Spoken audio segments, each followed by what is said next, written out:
आणि जसं मी म्हटलं तसं की ती गाणं शिकलीये, हो. पण आता ती एका वेगळ्या क्षेत्रात आहे, जे खरं तर खूपच प्राऊड फील होण्यासारखं आहे एका बिलकुल. बापाला. तर त्याविषयी मला सांगशील? कारण ते ती नंतर सांगेलच तिने का चूज केलं वगैरे. पण तिने जर जेव्हा वकील बनण्याचं किंवा वकिली शिक्षण घेण्याचं ठरवलं, तेव्हा तुला कुठे इथे नाही वाटलं, यार इतकी आमची सांगीतिक परंपरा आहे, हे आपण जपतोय आणि माझी मुलगी संगीतात का नाही पुढे होते? तू कुठे झालं तेव्हा तुमचं बोलणं नाही, असं तसं? ॲक्चुअली ती आम्ही गायचो ना, मी घरी रिहर्सल करायचो किंवा हं. प्रॅक्टिस करायचो किंवा तिला मी ती हार्मोनियम घ्यायची. ओरडायचो मी कधी-कधी. "हे असं नाही, असं कसं?" तर एक बाप म्हणून निश्चितच. पण मी कधी माझ्या आई-वडिलांनी पण मला फोर्स नाही कधी केला. हं. कधीच नाही, की तू गायलाच पाहिजे. उलट आमच्याकडनं होतं, की तू शिक. आधी शिक ओह! आणि मग म्हणजे आमचे माझे सगळे भावंड खूप चांगले शिकलेले आहेत. हं. इनफॅक्ट मी नाही आहे फार. कारण मला त्या ह्याच्यातच वेड रस. होतं. कारण बरोबर. बाबांबरोबर वयाच्या 6व्या, 7व्या, 8व्या वर्षापासूनच मी अगदी फिरायला लागलो होतो. त्याच्यामुळे शाळेत पण तेच वातावरण होतं. म्युझिक, हं. नाटक, डान्स, ह्याव-त्याव. मला त्यासाठीच घेऊन जायचंय. मला असं वाटायचं मला शाळेत बसवतं टेबलवर त्यासाठीच, की तू सगळ्या कॉम्पिटिशन्सला भाग घे. भाग घे. म्हणजे मी त्यासाठी असायचो की काय. पण हे सगळं वातावरण होतं, पण आई-वडिलांनी कधी फोर्स नाही केला. म्हणून हं. आम्ही पण ठरवलं होतं, सरिता आणि आणि मी, की तिला फोर्स नाही करायचा. पण बघायचं, की तिला कुठल्या क्षेत्रात आवड आहे. हे आई-वडिलांना फार लक्ष देणं आत्ताचे गरजेचं आहे. नाही तू हेच कर, तू तेच करायला पाहिजे. त्या मुलांना ना त्यांच्यासारखं वागू द्यावं. बरोबर. आता ती जर आम्हाला म्हणाली असती, "no, I am not interested in learning" किंवा "मला शिकायचं आहे, मला काही फार हे नाही आहे." तर मग मी तिला इकडे आणलं असतं. सरिता म्हणाली असती, "ठीक आहे बाबा, मला असं जाणवत" आणि सरिताच्याच शाळेमध्ये ती शिकायला. सरिता शिक्षिका आणि त्या शाळेत सरिता हो. आयुषी शिकायला. हं. त्याच्यामुळे तिला तिची तिची प्रगती कळत नाही होती. कळत होती. बरोबर. प्रगती पुस्तक माझ्याकडे येण्याआधी ती आईच्याकडे आईकडे. तिचं हं. असायचं सगळं मार्क्स आणि so she knows better than me आणि सरिताने खूप तिला ग्रूम केलं चांगलं. हं. त्याच्यामुळे ते शिक्षणाचं सगळं ते वातावरण दिल्यामुळे तिला त्याच्यात स्वारस्य ती जास्त त्याच्यात असल्यामुळे आणि नंतर मला वाटतं मग आम्ही कॉलेजमध्ये ती सांगेलच सगळं ते. हं. मी आता सगळं नाही सांगत. मग आम्हाला जर्नलिझम करायचं की हे करायचं. पण मग तिने याची टेस्ट दिली आणि ती पास झाली त्याच्यामध्ये. मग आणि तिच्यात होतं मला वाटतं काही ना काहीतरी. एक ते एक स्पार्क असतो ना, बरोबर. ते स्मार्टनेस होता मला वाटतं. तर ती पार झाली. म्हटलं तर तू यू बरं. Can do. बाकीचं ती सांगेलच. निश्चित. तर तशा पद्धतीने पण we we have not forced her that you have to do this. तुला हेच करायला पाहिजे, तू हेच कर. नाही आपल्या आई-बाबाचं गाणं आहे, माझे आजोबा गायचे, आता तू पण गायला पाहिजे.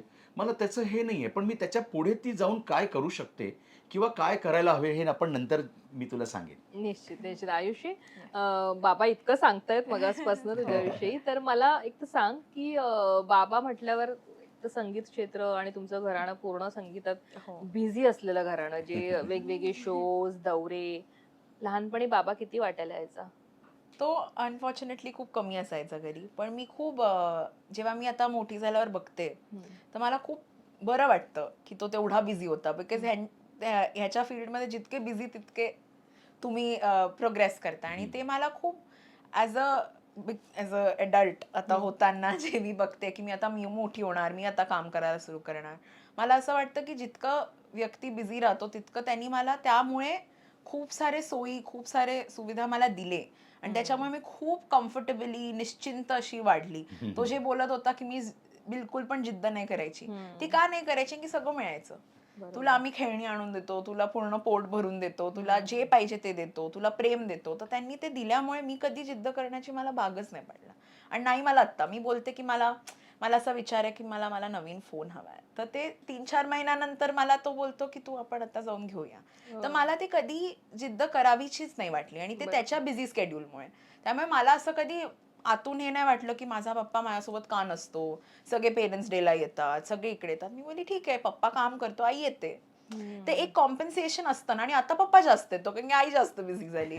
त्यामुळे ते एक एक पास ओव्हर असतोच आणि त्यामुळे मला खूप ॲक्चुअली आता खूप चांगलं वाटतं. पण हं, हं. हां, तेव्हा कमी होतं. पण ते कसं बोलतो आपण ते एक इट्स लाईफ असं. पण असं असतं, तू आता लहानपणी बऱ्याचदा बघितलं असेल की इतर पॅरेंट्स मुलांवर कसे ओरडतात, मारतात. तसं पप्पाने एक सांगितलं की आम्ही कधी तिला हात नाही लावला, ओरडणं असेल पण मारलं कधी नाही. हो. पण ते त्याविषयी काय सांगशील? कारण असं वाटायचं आपल्या बाबतीत असं वेगळं का आहे, इतरांसारखं का नाहीये? मी खूप खुश असायची. मी सगळ्यांना सांगायची, तुम्हाला मारतात, तुम्हाला मारतात. मी बोले मला तर नाही, माझे आई बाबा खूप चांगले आहेत, मला नाही मारत, तुम्हीच असाल मस्तीखोर. त्यामुळे मी खूप खुश असायची माझ्या फ्रेंड्सच्या मध्ये की ओ मला मारत नाही.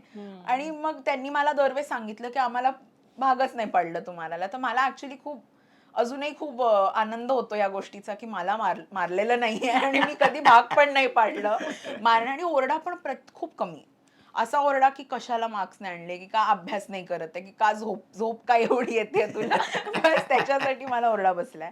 नाही तर तो पण फार कमी. फार कमी, फार कमी. ते मला समजवायचे. जसं मी आता गाडी शिकली, समजवून नाही थांब, असा गेअर टाक, असं हे कर. तर ते खूप सहनशील ते दोघे असल्यामुळे आय थिंक मला ओरडा कमी बसला. आणि उलट जास्त नाहीये. म्हणजे मी मस्तीखोर असेन, पण मस्ती आपण सगळेच करतो, पण आय थिंक ते जास्त सहनशील होते, म्हणून मला कमी ओरडा कमी मार असा पडला, असं माझं अंडरस्टँडिंग आहे.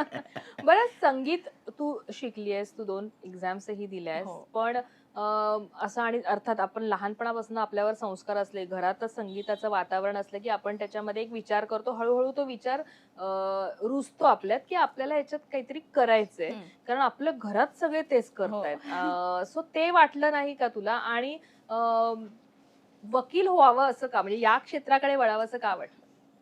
अच्छा, तर सगळीकडे म्हणजे माझ्यासाठी खूप नवल नव्हतं. मला सगळे प्रश्न विचारतात की तू का नाही करत, कारण माझ्यासाठी हे असं नवल नाही. मी जेव्हा पण लोक म्हणजे माझ्या पिअर्सशी मी जेव्हा बोलते माझ्या कॉलेजमध्ये, ते एकदम म्युझिकला वेगळं ॲज अ वेगळं एंटिटी बघतात, ॲज अ आउटलेट बघतात. ते मी पण बघते, पण माझ्यासाठी म्युझिक खूप माझ्यातच आहे असं आहे. कारण मी लहान पोटात असल्यापासून मी ऐकत असणार म्युझिकला, आणि मी पोटात असल्यापासून ते सगळं बघते. मी आजोबांना बघायची बसलेले घरामध्ये पूर्ण वेळ लिहित, मी ते बघायची. वाचन सगळ्यांचं, सगळे गातात घरात, म्हणजे आत्यापासून पप्पापर्यंत सगळे गातात. आणि मी असं केलं की मी ॲज अ को करिक्युलर बघितलं जास्त त्याला, कारण मला असं सांगितलं की तू जास्त अभ्यासावर फोकस कर, तू थोडं स्वतःला एक हे कर. आणि ते मला खूप पटलं आई पप्पांचं, की काय होतं आपण अर्धवट मग करून राहतो, आणि मला ते नव्हतं करायचं. आणि मी त्यांच्याशी आम्ही रेग्युलरली खूप बोलतो. मी आई पप्पा असे बसलेलो असतो इथे लिव्हिंग रूम मध्ये, आणि आम्ही खूप चर्चा करतो गोष्टींवर. आणि तसंच तेव्हा पण करायचो जेव्हा मी लहान होती. तर त्यावेळेस मला असं वाटलं की ऍक्च्युली मी थोडं अभ्यासावर फोकस करावा. आणि त्यामुळे मी ते क्लासेसला जायची, मी कथ्थक पण केलं, मी असे सगळं केलं. पण मला असं वाटलं की फक्त गाणंच नसेल ना, आजोबांचं वारसा पुढे घेऊन जायला, पप्पाचा वारसा पुढे घेऊन जायला.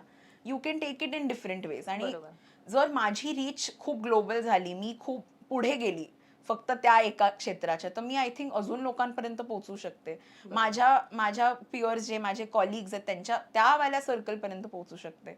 तर ते मला हळूहळू थॉट आला की मी बोलली नाही, आपण आता जास्त अभ्यास आहे. आणि मी थोडं आईचं जास्त घेतलं त्या बाबतीत, त्यामुळे मग मी बोलली मी अभ्यास करणार. आणि 10th पर्यंत मी कन्फ्युज होती की मला काय करायचंय, की मला इंजिनिअरिंग करायची आहे की मला हे करायचंय. मग सगळे प्रत्येक मुलांचं ते सगळे कन्फ्युज असतात, कन्फ्युज. पण मग मला एक करिअर फेअर आला, आणि मला त्यांनी भागच पाडलं की तू आता एक डिसाईड कर, आणि त्याचा करिअर फेअरवर तुझा तर स्टॉल लाव. जाऊनच तुम्हाला पुढे हे मिळेल. म्हणजे आता तुम्ही डिसाईड केलं तरच तुम्हाला, खूप लेट डिसाईड केलं तर मग ते लेट सगळं होऊन जातं. मग तेव्हा माझं असं होतं की मला जर्नलिझम करायचंय. की मी आणि आई बोलली ठीक आहे आपण बघूया, तू आता ज्युनियर कॉलेजला लाग. आणि मी अनायसे लागली रुईयामध्ये, जिकडे हा कल्चर खूप व्हायब्रंट आहे. त्यामुळे मग मी तिथे स्टुडंट्स काउन्सिल आणि को करिक्युलर्स आणि अँकरिंग करा, आणि दर फेस्टमध्ये काही ना काहीतरी करा, असं सगळं करायला लागली. तर तेव्हा माझं अजून हे झालं. पण मग मी अजून तरीही कन्फ्युज. 2 वर्ष मला वाटतं. हो, मी 2 वर्ष होती, 11th आणि 12th. हो, मी आणि जनरल सेक्रेटरी पण होती तिकडे. हा, तर मी इलेक्ट झाली होती. मॅमने ऍक्च्युली मला सिलेक्ट केलं होतं फॉर जनरल. पण तिथे माहित नव्हतं ही माझी मुलगी आहे. हो. हे पण हो, आणि मी जिथे पण जाते तिथे मी सांगत नाही अजिबात. ते मला विचारतात काय आयुषी पुढे काय, आणि मी तरी सांगत नाही. आणि मी फक्त लवकर बोलते आयुषी मग, कारण मला नको आहे की माझं नाव त्यांना कळलं आणि त्याच्यानंतर मला काय ट्रीटमेंट मिळाली, मला ते ती नसतं. वेगळी ट्रीटमेंट नको हो, नको असते. आणि सामान्य माणसाची अशी ट्रीटमेंट. कारण त्याच्याने आपल्याला कळतं की कसं असतं आणि त्याच्याने ऍक्च्युली शिकायला जास्त मिळतं. नाही तर कसं सगळे तुम्हाला एकदम पॅम्परिंग केलं की pamper आपण शिकत नाही, नाही. बिलकुल नाही शिकत. त्यामुळे मला ते नको असतं. त्यामुळे मी जिथे पण इंटर्नशिपला जाते, हायकोर्टमध्ये किंवा सुप्रीम कोर्टला, मी कधीच कोणाला सांगत नाही की मी कोण आहे. मी एंडला इंटर्नशिपच्या मी सांगते की मी असं असं आहे, जेव्हा डिस्कशन होतं तेव्हा. पण हा, मग तेव्हा जेव्हा आमचं सिलेक्शन झालं, मला घेऊन गेले काउन्सिलरकडे की की तू आता टेस्ट दे आणि तू समज तुला काय पाहिजे. मग आम्ही लॉ एक त्याच्यातला होता आणि मग मी तो सिलेक्ट करून मग मी क्लॅट देऊन मी NLU मध्ये लागली. तर ते माझं वाट एकदम स्वतःच ती अनफोल्ड होत गेली. मला जास्त कष्ट नाही घ्यायला लागले की मी काय करू, मी दिवस रात्र बसलीये. तर माझ्यासाठी ते खूप इझिली होत गेलं. होत गेलं.